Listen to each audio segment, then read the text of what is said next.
I lost 23 pounds in 4 months, and not one doctor could tell me why. I remember standing in the bathroom one morning, looking at myself in the mirror before my shower.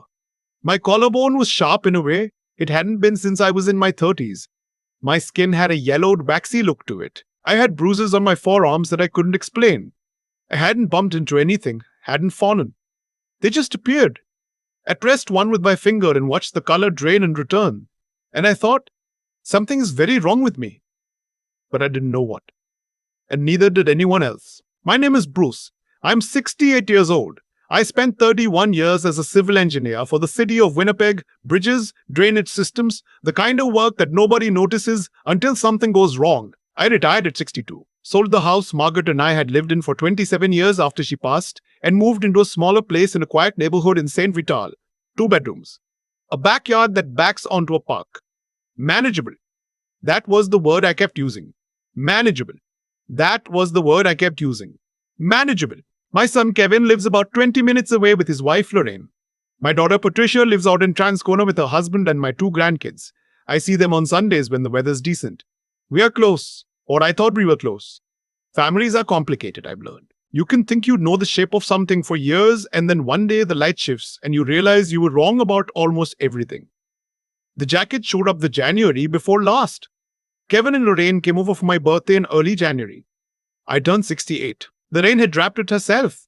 I could tell because the paper was perfect, folded at the corners with that sharp crease she always makes. She's precise about things like that. Inside was a winter jacket.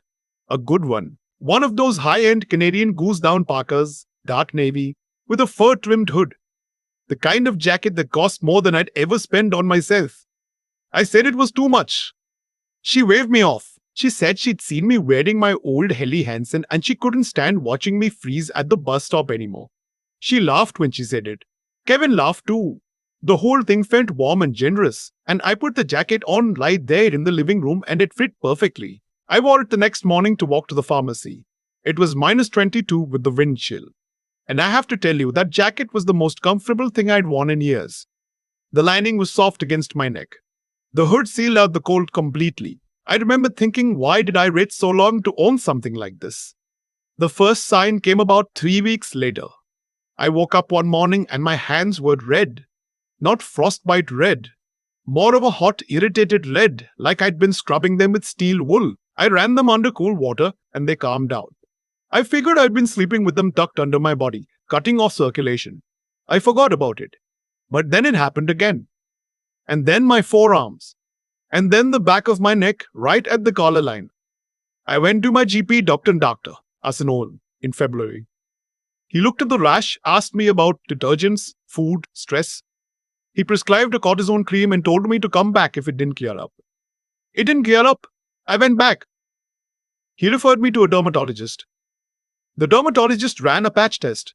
Nothing came back positive. She said it might be idiopathic, which is a doctor's way of saying we don't know, and we're slightly embarrassed about that. Meanwhile, I was losing weight. Not trying to. I was eating normally, or I thought I was. I'd make myself a bowl of oatmeal in the morning, a sandwich for lunch, something decent for dinner. But nothing was staying with me. I was tired in a way that felt different from ordinary tiredness. It went all the way down to the bone. I'd sit in my armchair after breakfast and wake up 2 hours later without remembering falling asleep. My joints ached. My vision was blurry some mornings. I started writing things down because I was afraid I was forgetting them. Patricia noticed first. She came over on a Sunday in March, and when I opened the door, she stopped on the step and looked at me for a moment without saying anything. Then she said, "Dad," and the way she said it told me everything. She came inside, sat me down at the kitchen table, and asked me point blank what was going on. I told her about the rash, the weight, the fatigue. I told her the doctors were still trying to figure it out. She asked me if anything in my routine had changed recently. New foods, new medications, anything new at all. I thought for a minute and said no, not really. I mentioned the jacket but only in passing. Said Lorraine had given it to me for my birthday. Patricia got very quiet. She and Lorraine had never been warm. I knew that. Patricia thought Lorraine was performative, all surface, no substance, was how she'd put it once. I always chalked it up to the ordinary friction between siblings-in-law. But Patricia had also said something to me the previous fall that I hadn't paid enough attention to at the time. She'd said, "Dad, be careful with Lorraine." I'd asked her what she meant. She said she couldn't explain it exactly, just that something about the way Lorraine watched me sometimes made her uncomfortable. I told her she was imagining things. I should have listened. That Sunday in March, Patricia asked me to describe exactly when the rash appeared. I told her it started on my hands and neck about 3 weeks after my birthday. She asked me what I'd been doing differently in those 3 weeks. I said nothing. Really? The winter? Staying inside, wearing the new jacket on my walks? She looked at me for a long moment. Then she said, "Dad, I think you should stop wearing that jacket for a while." I told her that was ridiculous. It was the middle of winter in Winnipeg. I told her a jacket couldn't make me sick. She said she wasn't saying it had. She was just saying it was the only new thing. And wouldn't it be worth finding out? I said I'd think about it. What I did instead was mention it to Lorraine the next time she called. Lorraine called every few days by then. She'd started doing that sometime around February, checking in on how I was feeling, asking about my appetite, suggesting vitamins, offering to pick up groceries. It had felt considerate at the time. Looking back, I can see it for what it was. But in the moment, I was a sick, tired old man who was grateful that someone was paying attention. When I mentioned that Patricia thought the jacket might have something to do with my symptoms, Lorraine got upset. Not angry exactly, but something close to it. Hurt, she said. She said she'd spent a long time choosing that jacket, that she'd wanted to do something nice for me. And she didn't understand why Patricia always had to make everything into a problem. She asked me if I really believed her capable of giving me something harmful. I felt terrible. I apologized. I told her Patricia was just being overly cautious. I kept wearing the jacket. By April, I had lost another 6 pounds.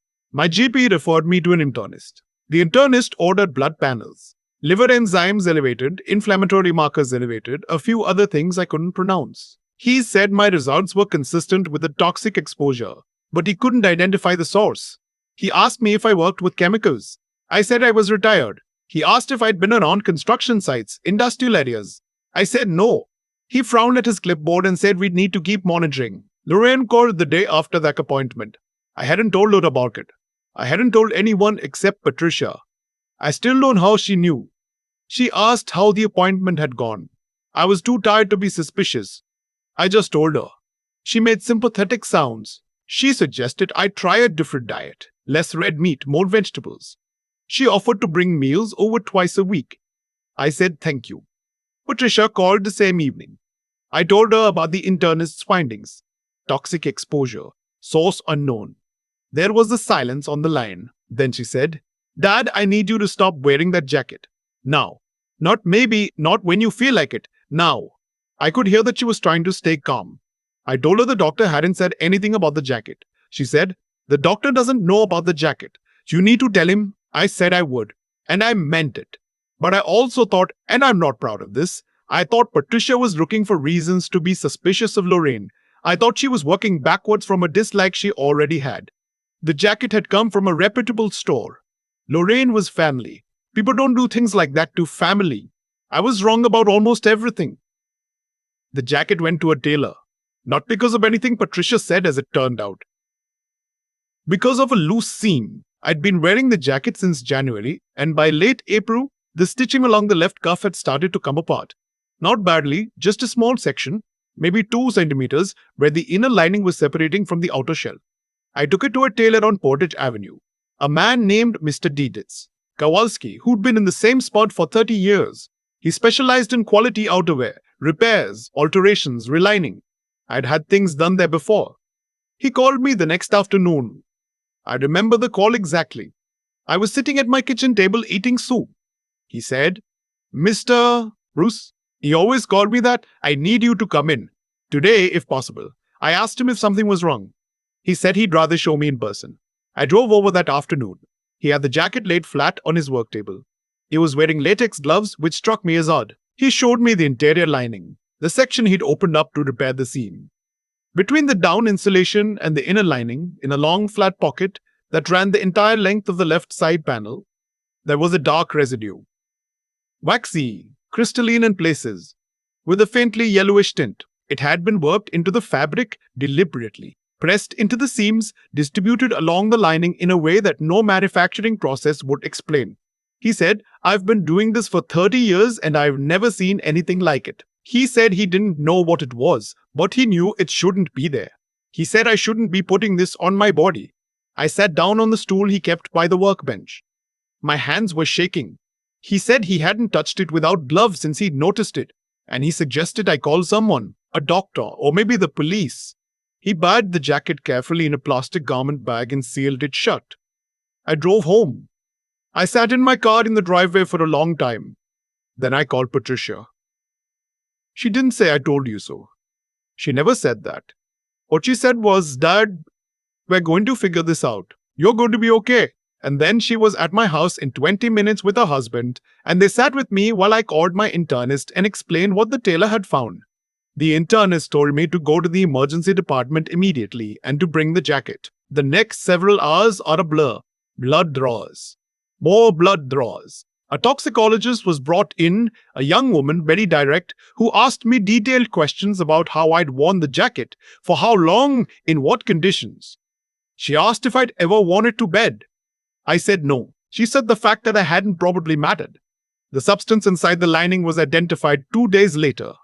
It was a compound containing heavy metals, primarily thallium, with traces of other substances. Thallium is a tasteless, odorless metal that has been used historically as a rat poison and was banned from consumer use in Canada in the 1970s.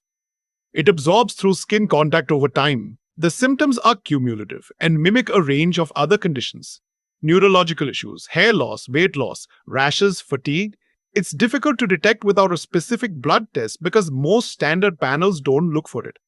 My blood levels came back positive. The treatment was long and unpleasant. Something called Prussian blue, it sounds like a paint color, binds to thallium in the digestive tract and helps the body eliminate it. I spent 2 weeks as an inpatient, then months of monitoring. My liver needed time to recover. My energy came back slowly, in pieces, the way it does after something that has been wearing you down for so long.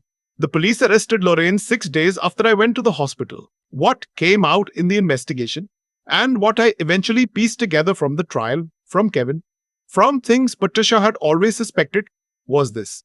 I had a life insurance policy worth $400,000, and Kevin was the named beneficiary. My will also left the house and my pension to Kevin. Lorraine had known about both for years. She had done research, she had planned it carefully. The jacket had been customized. She had paid someone to do it, someone who was eventually also charged, though I try not to think about that too much. The thallium would accumulate slowly. It would look like a wasting illness. No one would connect a winter jacket to heavy metal poisoning. It would have worked, the toxicologist told me later, if I hadn't taken the jacket to a tailor who knew what didn't belong. Kevin, my son, my only son. I don't have the right words for what that period was like. He came to the hospital the first night and sat in the chair beside my bed for 4 hours without saying much. At some point he put his head in his hands. I didn't know what to say to him, and he didn't know what to say to me. His wife had tried to kill his father. There's no script for that. He testified at the trial. It cost him something I can still see in his face when certain subjects come up. But he did it. He told the truth about what he knew and what he hadn't known. The court believed him. I believed him. Lorraine was convicted of administering a noxious substance with intent to cause bodily harm. That's the charge under the criminal code. Attempted murder was considered, but the Crown went with what they could prove most solidly. She received 14 years. With the mandatory minimums and the severity of the planning involved, the judge was not lenient. I sat in that courtroom and watched her be led out, and I don't know what I felt. Not relief exactly. More like something heavy being set down after a very long walk. Patricia cried. I held her hand. There are things I think about now that I didn't used to think about. How long Lorraine had known me before she decided I was worth more dead than alive.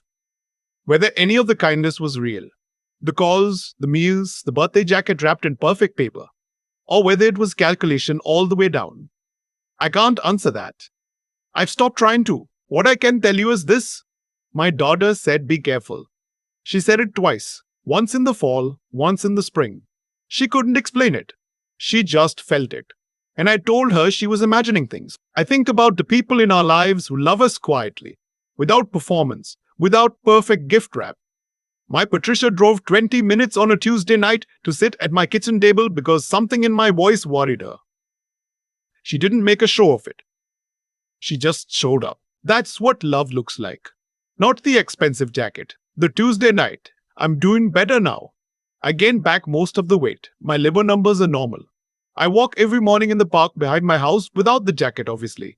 I bought myself a plain wool coat from a shop on Corridon. It's nothing special. It keeps me warm.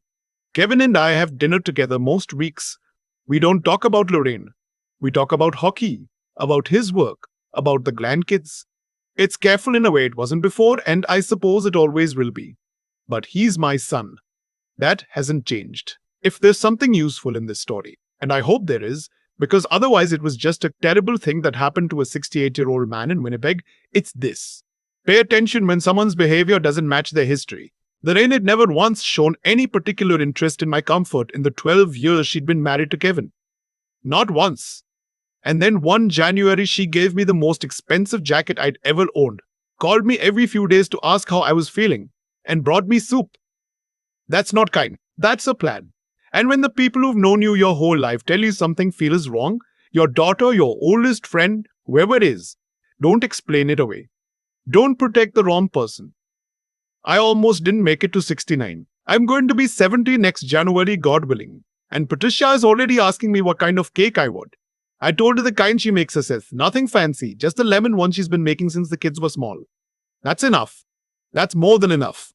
I've spent a lot of time thinking about what kind of person plans something like that. Not in anger. I'm past the anger mostly, but just trying to understand the mechanics of it. How you look at someone across a dinner table. Someone who trusts you, and decide that their life is worth less than what they're leaving behind. I don't have an answer. I'm not sure there is one that makes sense to a decent person. What I do know is that Lorraine's plan required a particular kind of intelligence. The cold, calculating kind that mistakes cleverness for wisdom. She was smart about the details. The jacket was expensive and well chosen. The phone calls came at the right intervals. The concern sounded real, but that kind of thinking, no matter how carefully constructed, always has a flaw at its center. It assumes that nobody around you is paying attention. It assumes that love is blind. Patricia was paying attention. She couldn't explain what she felt. She had no evidence, no proof, nothing she could point to and say that that's the thing. She just knew something was wrong. The way you know when a room has gone quiet in a way it shouldn't. That instinct. That willingness to trust what she felt and say it out loud even when I pushed back. That took a kind of moral courage I didn't give her enough credit for at the time. She stood by what she believed was right even when I told her she was wrong. That's not a small thing. Most people back down. She did it. And I think about my own failure there.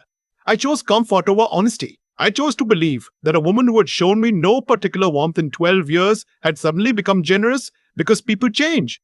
Because maybe I'd been unfair to her. Because it's easier to accept kindness than to question it. I told myself a story that required me to dismiss my own daughter's instincts.